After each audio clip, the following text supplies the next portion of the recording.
내가 주를 의뢰합니다. 나의 다닐 길을 인도하소서.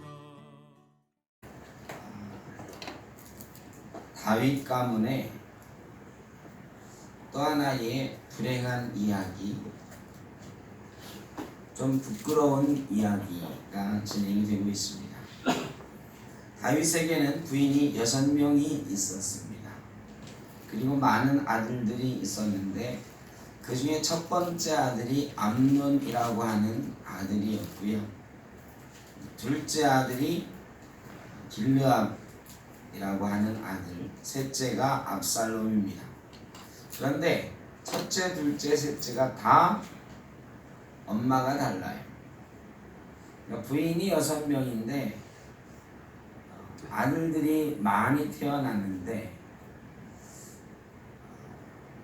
이 부인이 많아서 아들들이 많은 것이 옛날에 우리나라도 그랬지만 그게 왕가를 부흥하게 하는 좋은 일이다 이랬던 적이 있습니다.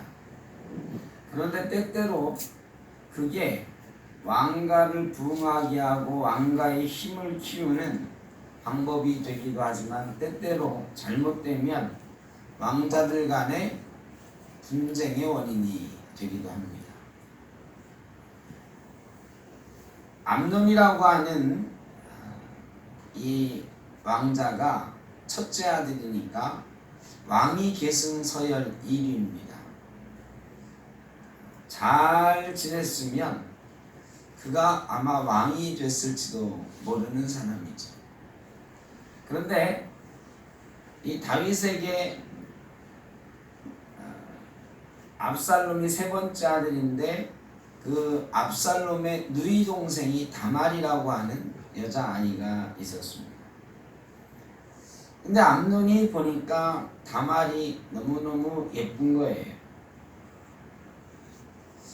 동생이지만 이복 동생이고 또 모세의 율법 이후로 사실은 근친 간의 결혼은 금지가 되어 있었지만 사실은 그때까지도 가까운 사이에 결혼하는 일이 사회적으로 상당히 통용이 되던 시절이었습니다. 그래 암논이 다말을 좋아했단 말이죠. 그런데 이 법으로는 안 되는 일인 것 같고 또 이 다말하고는 사는 궁이 달라요. 어머니가 다르니까 이 후궁들의 처소가 다 하나씩 따로 우리나라도 옛날에 있었잖아요.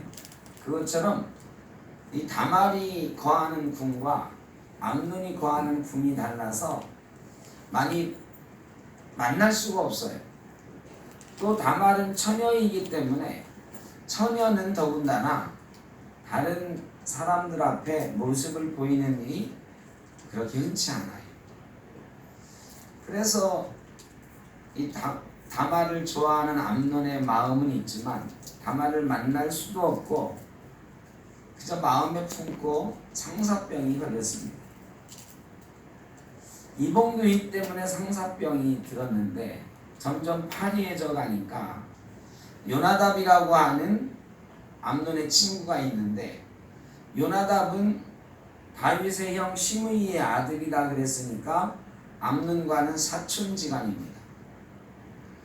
사촌지간이지만 왕자님 그렇게 불렀겠죠. 왕자님 왜 요새 그렇게 몸이 안 좋습니까? 왜 이렇게 모양이 수척합니까? 그러니까 이 암논이 속사정을 얘기해. 다말이 내 마음에 드는데 어찌할 수가 없어서 내가 상사병이 든 거라. 요나답이 꾀를 냅니다. 아프다고 하시고 아버지 다윗에게 다말을 보내서 나를 좀 간호하게 해주십시오 하면 임금님이 들어줄 겁니다. 그때 어떻게 좀 해보십시오. 간교한 꾀를 내죠. 암논이 그대로 합니다. 그리고 다말을 오게 해서 우리가 읽은 대로 겁탈을 합니다. 겁탈을 하고 났더니 말이죠.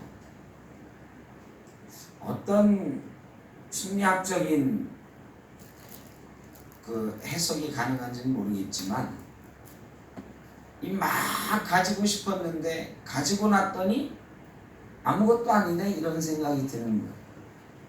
그렇잖아요. 먼 발치에서 볼 때는 굉장히 갖고 싶었던 거였는데 갖고 나니까 보기가 싫어지네. 그래가지고 사랑하던 마음보다 더 큰 미움이 생겼다고 성경은 표현을 하고 있어요. 다말을 쫓아냅니다. 다말이 처음에 자기를 겁탈하려고 할 때 그러죠. 아버지에게 얘기하면 아버지가 나를 당신에게 오빠에게 줄 수도 있다. 두 번째는 이왕 이렇게 되었으니 아버지에게 사실대로 말하고 우리가 혼인하자. 뭐 이렇게 다말이 얘기했지만 암논이 듣지 않고 다말을 사람들을 불러다가 쫓아냅니다. 다말이 공주가 있는 채색 옷을 입었었는데 마당에 나가면서 죄를 뒤집어 쓰고 나갑니다. 압살롬이 이 얘기를 듣고 너무너무 화가 났지만 압살롬은 아무에게도 얘기하지 말고 잠잠히 있으라. 압살롬의 이 마음속에는 두 가지 생각이 있었을 것 같습니다. 하나는 우리 아버지 다윗이 공의로운 분이니 이 문제를 잘 처리해 줄 것이다 하는 기대감이 있었습니다. 아버지가 해결해 줄 것이다. 또 하나는 아버지가 해결하지 않는다고 하면 내가 언젠가 이 복수를 해주겠다. 근데 네가 지금 너무 막 떠들어대면 그런 일들이 틀어질 수가 있으니 그냥 억울하지만 잠잠하게 있어. 아버지가 해결해 줄 거다. 네 억울함을 풀어줄 거다. 아버지가 풀어주지 않으시면 내가 반드시 풀어줄 테니까 지금은 참고 있네요. 다윗이 이 얘기를 듣고 분노했습니다. 이제 우리가 읽은 말씀은 아니고 그 뒤에 나오는 말씀인데 다윗이 분노를 했어요. 그런데요, 분노하는 것으로 끝납니다. 아무런 조치도 취하지 않아요. 왜? 암논이 장남이거든요. 왕위를 이어갈 사람이에요. 다윗이 아무런 조치도 취하지 않아요. 그리고 시간이 2년이 지나갑니다. 2년 동안 압살롬은 앙심을 품고 복수의 칼날을 갈아요. 압살롬이 양털 깎는 날이 되었습니다. 이 왕자들도 나름 다 재산들이 있거든요. 양떼들이 있어요. 자, 양털 깎는 날은 추수하는 날이에요. 큰 잔치를 벌이는 날입니다. 성경에 양털 깎는 날, 큰 잔치 벌이는 날 이런 얘기 많이 나오거든요. 룻과 보아스 얘기에서도 나오죠. 압살롬이 자기 양털 깎는 날에 다윗을 초청을 합니다. 근데 이 압살롬의 양떼 목장은 말하자면 지금의 대관령 목장처럼 압살롬의 양떼 목장은 이 예루살렘으로부터 24km 떨어진 곳에 있었고 1200m 높은 고지에 있었어요. 다윗이 이미 나이가 많았고요. 압살롬은 다윗이 외부로 출입하는 것을 잘 안 한다는 것을 이미 알고 있어요. 이 왕이 말이죠, 24km 떨어진 1200m 고지로 올라가야 되는 거예요. 그러니 시중을 들면서 사람들이 태우고 올라간다 해도 다윗은 그런 거 이제 귀찮아한다는 걸 알고 있어. 다윗이 핑계를 댑니다. 야, 내가 움직이면 많은 사람들이 따라갈 거고 그러면 네가 잔치를 크게 준비해야 되지 않냐. 너한테 폐가 될 거다. 야, 나는 안 갈 거다. 그냥 편하게 잔치해라. 압살롬이 기다렸다는 듯이 그러면 아버지께서 못 오실 것 같으면 아버지 다음이 누굽니까? 우리 집안의 장남 암논 형님 아닙니까? 그 암논 형님이라도 보내셔서 내 잔치를 좀 축하해 주라고 하십시오. 다윗이 아니 암논도 뭐 갈 일이 뭐가 있느냐, 그냥 너 친구들 불러 잔치해라 그러는데 압살롬이 강력하게 청합니다. 그리고 모든 왕자들을 다 초청하죠. 다윗이 그 청에 못 이겨서 암논과 그의 왕자들을 보냅니다. 그리고 암논이 잔치를 벌이면서 부하들에게 얘기합니다. 암논이 술 취했을 때 죽여라. 내가 책임질 테니까 너희들은 내 말만 듣고 내 명령에 따랐다고만 하면 된다. 처벌받지 않을 거다. 벌은 내가 받을 테니 너희는 두려워하지 말고 암논을 죽여라. 암논이 압살롬의 부하들에 의해서 무참히 죽임을 당합니다. 그리고 거기 있던 왕자들은 걸음아 나 살려라 하고 도망가요. 자, 암논이 죽었다는 소식이 다윗에게 먼저 전해집니다. 누군가 열심히 말을 달려서 전했겠죠. 다윗이 암논이 죽었다는 이야기를, 이 암논이 죽는 순간에 암논의 부하 중에 하나가 막 달려갔겠죠. 그 뒤에 일은 몰라. 그래 아마 이 전해온 사람은 왕자들이 다 죽었습니다 이렇게 말을 전했어요. 암논과 다른 왕자들이 다 죽었습니다. 압살롬이 반역을 일으켰습니다. 다윗이 망연자실합니다. 왕자들이 다 죽었구나 통곡을 합니다. 그런데 요나답이라고 하는 아까 암논을 꼬드겼던 그 다윗의 조카가 옆에 있다가, 이 사람 간교한 사람은 머리가 좋아요. 임금님, 암논은 죽었을 거지만 나머지 왕자들은 아마도 안 죽었을 겁니다. 압살롬이 암논을 죽이려고 예전부터 앙심을 품고 있었고 그 복수를 이제 다말의 복수를 한 것입니다. 아마 암논만 죽었을 겁니다. 그랬더니요, 그러고 나서 얼마 있다가 다시 전령이 와서 저기 왕자들이 옵니다. 요나답이 말했던 것처럼 암논만 죽고 다른 왕자들은 살아 돌아오죠. 그리고 왕자들이 오면서 통곡을 하니까 다윗과 신하들도 같이 통곡했다. 성경을 들어. 괜찮아요. 그냥 신경 쓰지 마세요. 통곡을 합니다. 그리고 압살롬은 도망을 치죠. 어디로 도망치느냐? 자기 외할아버지 그수랑 달메에게로 도망을 칩니다. 달메에게 가서 3년을 귀양살이를 하죠.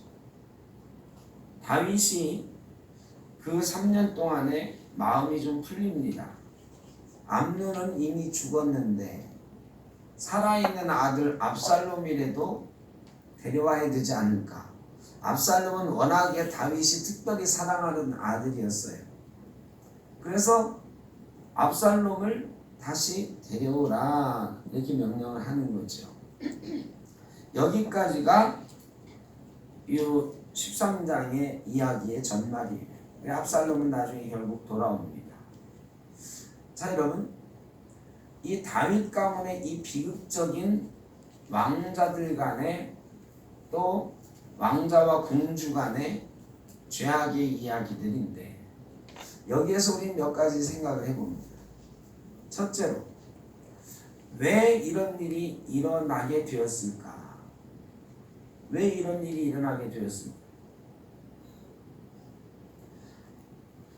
다윗이 그의 아들들에게 어떤 식으로 교육을 했을까?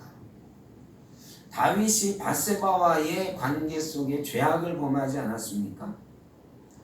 다윗이 하나님 앞에 철저하게 회개를 했습니다. 그러면 그 다음에 다윗의 삶 속에서 죄악에 대한 회개의 모습이 보여졌어야 되는 것입니다.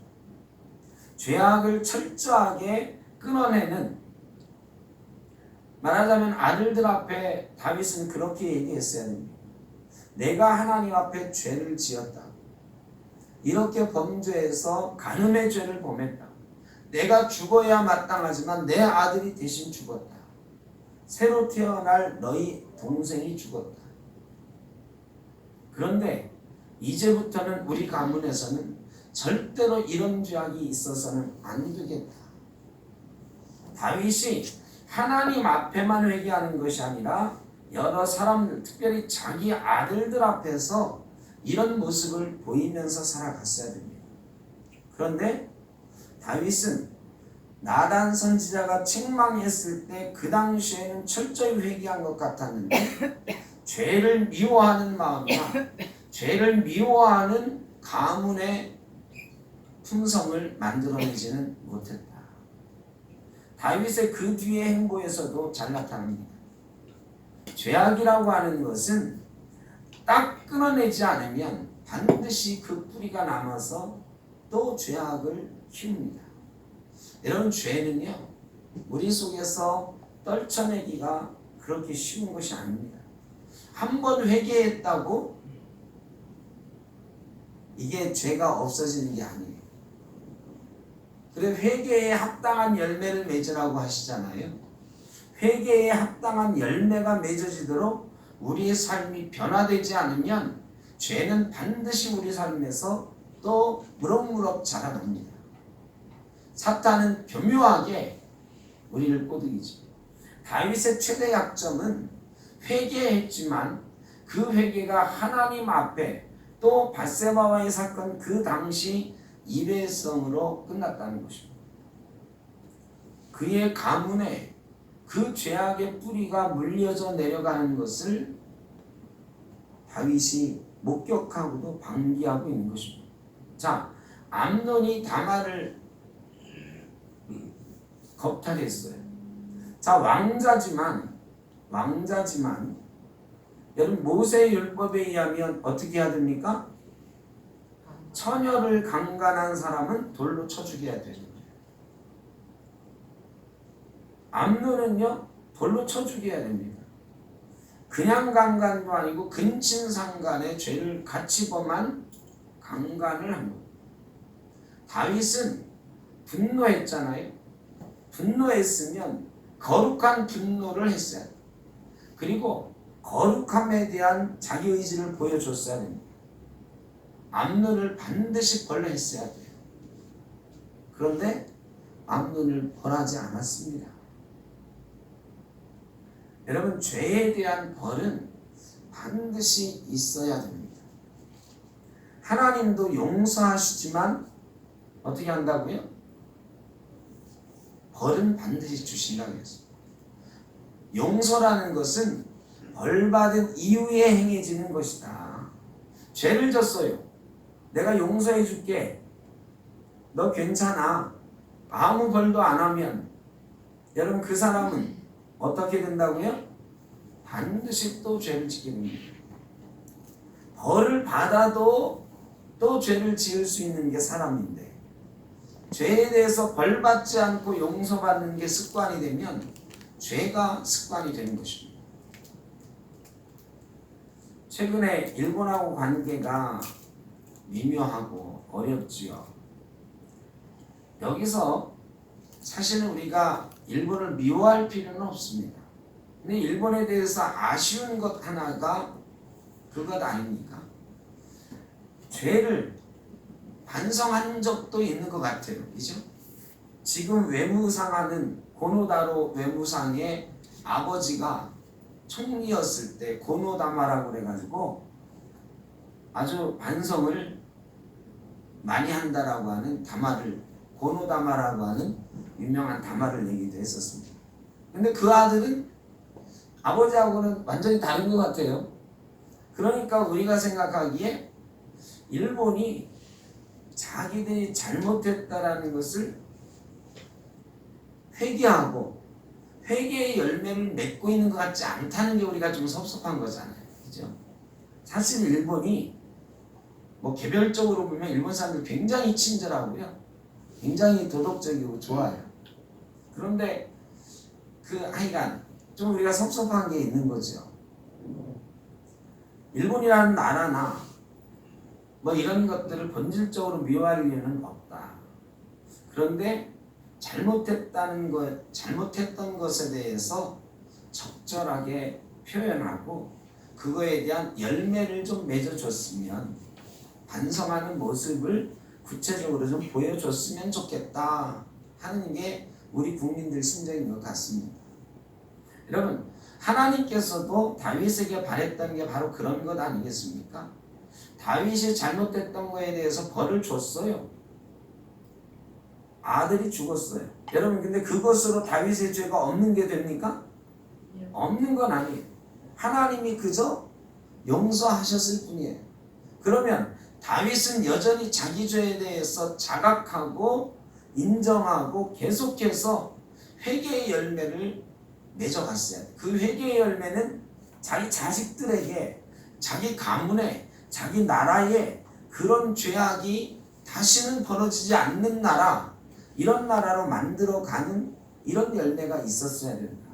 그런데 다윗은요, 한 번 벌받고 한 번 회개한 것으로 모든 것이 끝났다고 생각한 것 같아요. 그러는 사이에 자기 아들들에 의해서 죄악의 싹이 무럭무럭 자라납니다. 이 비극이 나중에는 더 큰 비극으로 가죠. 압살롬. 자, 압살롬은 어떻습니까? 압살롬은 다윗이 공의를 행하지 않았어요. 다윗이 암논에게 벌을 내리지 않았으니까 내가 대신 정의를 세우겠다고, 정의를 세웠다고 생각을 할 거예요. 여러분, 그런데 그게 올바른 건가요? 아버지가 암논을 벌 줄 줄 알았더니 벌을 안 주네. 그래서 내가 암논 대신 벌 줬어. 내 동생 겁탈한 죄를 물어서 죽였어. 여러분, 이것은 올바른 건가요? 아니요. 개인적인 복수는 절대로 성경적이지도 않고 법적으로도 올바르지 않아요. 여러분, 우리나라에서 누가 나한테 잘못했다고 그거를 내가 대신 때려주거나 대신 똑같이 갚아주면은 이 사람 처벌 받아요, 안 받아요? 받아요. 처벌 받습니다.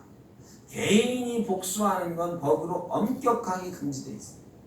상대방이 나를 막 때리거나 죽이려고 할 때 같이 때려서 상대방에게 상처를 입히는 건 정당방위지만, 이미 일어난 행위에 대해서 앙심을 품고 복수하는 일은 아무리 그 일이 그래 죽어 마땅한 놈이지 이런 놈을 죽였더라도 똑같이 벌을 받아야 되는 것입니다. 성경도 똑같이 재판하라고 되어 있어요. 누가 나에게 죄를 저질렀으면요, 재판장에게 찾아가 가지고 이런 벌을 달라고 해야 되는 거예요. 압살롬도 어렵고 힘들어도 왕에게 찾아가서 왜 암논을 벌 주지 않으십니까? 따져야 되고 제사장에게 재판해달라고 했어야 되는 거예요. 그 일이 설사 어렵고 잘 안 될 것 같더라도 그렇게 했어야 마땅합니다. 근데 압살롬이 암논을 개인적으로 죽였잖아요. 자, 그러면 다윗은 어떻게 했어야 될까요? 지금이라도 더 큰 비극을 막기 위해서 압살롬을 불러다가 뭐 죽일 만한 놈, 원한이 있는 놈을 죽였으니까 살인은 살인이지만 정상을 참작해가지고 왕자의 직위를 박탈하고 영원히 이스라엘에서 추방한다 라든가 이렇게 했어야 돼요. 달메에게로 가서 너는 외할아버지에게 가서 평생 돌아오지 마라 했어요. 근데 다윗이요, 압살롬이 보고 싶었다 그랬어요. 보고 싶었다. 3년 안 보니까 이미 큰아들은 죽었는데 내 사랑하는 셋째 아들 언제까지 그 죽은 아들 때문에 내가 못 보고 살아야 돼? 암논은 어차피 죽은 아이니까. 다윗이 그거 참 잘해요. 그 바세바가 낳은 아들도 죽었을 때 어떻게 했어요? 혹시 살려줄까 해서 내가 기도했고 금식했지만 이미 죽었는데 어떻게 하겠느냐 하고 먹을 거 먹고 하나님께 예배하고 그랬잖아요. 암논은 이미 죽었어. 처음에는 화가 나고 막 그랬지만 생각해보니까 암논은 죽었고 압살롬은 3년 동안 외국에 가가지고 외할아버지 밑에 귀양살이 했고 이제는 오라고 해도 되지 않을까? 이렇게 생각한 거죠. 그리고 압살롬을 불러옵니다. 그리고 예전보다 더 사랑합니다. 이후에 전개되는 얘기지만 여러분 이때 압살롬을 벌주지 않은 것을 다윗이 뼈저리게 후회했을 거예요. 나중에 압살롬이 반란을 일으키죠. 그야말로 왕자의 난. 이번에는 아버지에 대한 반란을 일으켜요. 자기가 왕이 되려고 해요. 그리고 다윗은 도망가고요. 다윗이 도망간 사이에 압살롬이 어떻게 합니까? 무슨 짓을 합니까? 아버지의 권위를 떨어뜨리기 위해서 다윗이 밧세바에게 간음했을 때 4배나 그 벌을 받게 될 거다라고 나단이 얘기했던 것처럼 다윗의 후궁들이 압살롬에게 백주 대낮에 강간을 당하죠. 자기 아버지의 후궁들을 아버지를 모욕하기 위해서 강간합니다. 욕보입니다. 여러분 죄가 점점 더 자라나는 것을 우리는 알 수가 있습니다. 왜 그랬을까? 맨 처음에 죄악의 싹을 잘라내지 못했기 때문입니다. 어느 순간인가 암논을 벌하든지 압살롬을 벌하든지 아니면 자기 자신을 스스로 뼈를 깎는 반성하는 모습을 통해서 자기를 벌주든지 했어야 돼요. 그런데 아무것도 하지 못했어요. 아니 안 했다고 하는 게 맞죠. 인간적인 정, 자식에 대한 정 이런 것 때문에 정의를 세우는 일, 공의를 세우는 일을 다윗은 하지 않았습니다. 그래서 결국은 다윗의 나라가 왕자들 간에 그 뒤에 왕자들 간에 계속 죽이고 죽는 게 계속 반복됩니다. 나중에 아도니아라고 하는 이제 아들이 또 있는데 나중에 얘기죠. 다윗이 죽고 나가지고요.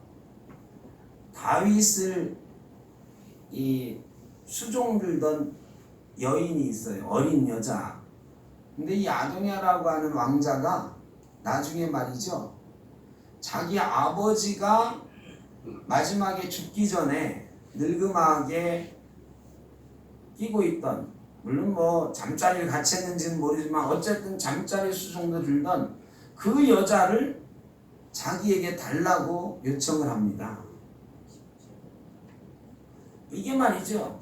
이 집안이, 그래서 아도니아가 결국 나중에 죽어요. 여러분 이게 다윗의 밧세바 사건 이후로 다윗의 가문은 말이죠. 엉망진창. 다윗의 그 위대한 왕가의 역사가 그야말로 온갖 음란과 폐륜으로 물든 그런 가문이 되고 말아요. 여러분 죄악은 무서운 것입니다. 사탄은 간교합니다. 사탄이 선악과 따먹으라고 하와를 꼬드길 때처럼 요나답이 암논을 꼬드기잖아요. 그리고 그 요나답이 또 다윗에게 다른 왕자들은 안 죽었을 거니까 암논 죽일 만한 놈만 죽였을 거니까 여러분 사탄이요 중간에 교묘하게 역할을 합니다. 여러분 세상에 사람을 때려 죽여도 될 만한 일은 없습니다. 개인적인 복수는 없어요. 그런데 이 다윗의 왕가는 이 폐륜과 개인적인 원한과 복수로 점철이 됩니다. 그래서 결국은 다윗의 인생이 말년에 참 비루한 인생이 되는 거죠. 그 가문만 놓고 보면 다윗은 참 불쌍한 사람이에요.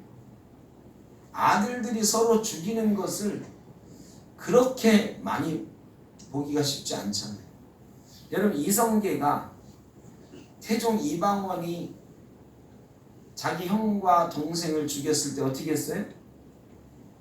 왕위를 내려놓고 어떻게 했습니까? 함흥에 가가지고 평생 다시 보지 않았잖아요. 여러분 조선을 세운 이성계가 자기 아들들 관리를 잘 못했어요. 근데 아들들끼리 서로 죽이고 하면서 결국은 자기가 세운 나라에서 도성에서 궁전에서 인생을 마치지 못하고 함흥에 가가지고 함흥차사라고 하는 유명한 말을 이 땅에 남기고 죽지 않았습니까? 다윗도 제가 보기엔 이성계보다 훨씬 더 비극적인 인생을 살았습니다. 다윗이 왜 그랬어야 되느냐? 밧세바 사건에서 적절한 교훈을 얻지 못했어요. 적절한 회개가 없었어요. 적절한 회개의 열매가 없었습니다. 그 뒤로도 여러 번 기회가 있었는데 그때마다 다 놓쳤습니다. 여러분, 우리 사이에도 죄악은 늘 뿌리를 내리고 있습니다. 이 죄악을 대할 때 우리는 명확해야 됩니다. 인간적인 정리나 이런 것으로 덮어둘 수 있는 게 있고 덮어두면 안 되는 것들이 있습니다. 실수와 죄는 다릅니다. 실수는 덮어주고 용납하고 서로 복 뜯어주고 다시 실수하지 않도록 해야 되지만 죄악은 뿌리부터 잘라내야 되는 것입니다. 우리 삶 속에, 우리 가문에, 우리 교회에, 또 이 나라에, 이 사회에 죄악의 싹이 틈타지 않도록 우리가 잘 보고 감시하고 또 성령의 능력으로 죄악이 자라지 못하도록 해야 되는 책임이 우리에게 있다고 저는 생각합니다. 교회가, 성도들이 이 땅에서 그렇게 해야 돼요. 어떻습니까? 우리 성도들의 삶이 과연 죄악을 잘라내는, 도려내는 삶입니까? 아니면 세상의 죄악과 적당히 타협하면서 살아가는 그런 삶입니까? 요즘 한국 교회가 사실은 적당히 타협하는 데 익숙합니다. 예수님께서요, 내가 평화를 주러 왔다고 착각하지 마라. 나는 검을 주러 왔다. 이렇게 말씀하셨어요. 여러분, 예수 믿는다고 하는 건 세상과 적당히 타협하는 평화가 아닙니다. 우리가 그래요. 세상 살면서 야, 이렇게 살면은 우리 교회하고 세상 사람들하고 너무 안 친해지는데 세상하고 좀 비슷해져 갑시다. 비슷한 모습도 인정합시다. 이렇게 되면은요, 평화로울 수는 있어요. 세상 사람들이 우리 교회 다니는 사람들하고 꽤 괜찮게 지낼 수도 있어요. 그런데 그거는 사탄이 원하는 거짓 평화입니다. 죄는 죄라고 말해야 돼요. 저는 어울리는 문화를 말하는 게 아니에요. 같이 사귀는 교제를 말하는 게 아니에요. 그 교제와 죄악의 교류는 완전히 다른 것입니다. 죄악된 것을 잘 구별해야 되고 그 죄악은 뿌리부터 잘라내는 결단이 우리에게 있어야 됩니다. 좀 어려운 얘기가 됐습니다만 다윗 가문이 우리에게 주는 교훈은 죄는 어느 순간 도려내지 않으면 반드시 무럭무럭 자라서 우리를 삼켜버린다는 것입니다. 죄가 우리를 삼키지 않도록, 우리 교회를 삼키지 않도록, 이 나라를 삼키지 않도록 저와 여러분이 하나님 앞에 올바로 서서 두 눈 부릅뜨고 감시하고 도려내는 역할을 해야 될 줄로 믿습니다. 하나님이 우리 교회와 가정과 우리 인생을 정의롭고 하나님 보시기에 아름다운 인생으로 세워주시기를 간절히 바랍니다. 기도하겠습니다. 사랑의 아버지 하나님, 나라가 매우 혼란하고 이 사회가 예수 믿는 사람들이 어디에 서야 되는지, 어떻게 살아야 되는지 참 곤란하게 만드는 그런 세상을 저희가 살고 있습니다. 어떤 것이 죄악인지, 어떤 것이 사귐인지 분별하기가 어려운 때를 살고 있습니다. 예수 안 믿는 사람들하고도 평화롭게 잘 지내야 되는데 때때로 그 평화가 죄악인 것도 모르고 평화를 쫓을 때도 있습니다. 하나님, 다윗이 오늘 그 가문 속에서 죄악이 자라나는 것들을 알면서도 분노하면서도 잘라내지 못함으로, 죄악에 단호하지 못함으로 그 가문이 죄악에 의해서 몰락해가는 그런 모습을 보았습니다. 우리 가운데 죄악이 틈타지 못하도록, 사탄이 틈타지 못하도록 저희를 붙들어 주옵소서. 성령의 불길로 숨은 장 세워주시고 성령의 검으로 죄악을 잘라낼 수 있도록 하여 주시고, 온전히 하나님 보시기에 아름다운 모습으로 선한 영향력을 가지고 우리 가정과 교회와 이 나라 이 사회를 하나님 보시기에 아름다운 곳으로 바꾸어 갈 수 있는 저희 그리스도인들 되도록, 이 땅의 교회들 되도록 영육간의 강건함을 허락하여 주옵소서. 영적으로 충만하게 하여 주옵소서. 죄악이 일절 틈타지 못하고 사탄의 역사가 이 나라, 이 민족을, 이 사회를, 우리 교회를, 우리 가정을 좌지우지 못하도록 주님 인도하여 주옵소서. 하나님 나라 이루어지는 그날까지 말씀을 품고 성령의 역사 가운데 늠름하게 살아가는 주의 백성 되게 하여 주옵소서. 오늘 출산하는 김미선 성도님, 아버지 하나님 강건하게 하시고 산모와 아이가 다 건강하여 하나님께는 영광이, 가정에는 큰 기쁨이 되는 출산이 되도록 주님 인도하여 주옵소서. 수술하고 병원에 있는 이들이나 또한 여러 가지 어려운 일들로 인하여 걱정하고 근심하고 있는 이들이나 하나님 찾아가 주시고 위로하여 주시고 하나님 주시는 평화가 그들에게 있도록 주님 복내려 주옵소서. 이제는 우리 주 예수 그리스도의 크신 은혜와 아버지 하나님의 무한하신 사랑하심과 성령의 인도하시며 교통하시며